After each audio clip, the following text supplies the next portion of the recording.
Nakatakdang tanggapin ni Turkish President Tayyip Erdogan si NATO Secretary General Mark Rutte sa Ankara ngayong Lunes upang talakayin ang mga kaganapan sa digmaan sa Ukraine.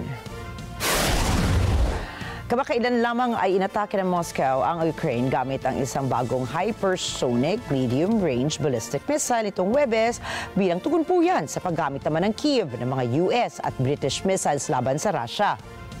Ang Turkiye ay may kaalyado sa magkabilang kampo ng giyera at patuloy na nananawagan para sa isang ceasefire mula pa noong simula ng digmaan halos 3 taon na ang nakalilipas.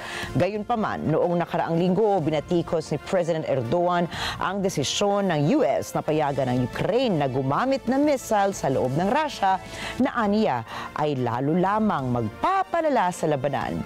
Bukod sa usapin ng digmaan sa Ukraine, tatalakayin din ni Erdogan at Rutte ang pagtanggal ng mga hadlang sa defense procurement sa pagitan ng NATO allies at ang laban kontra terorismo.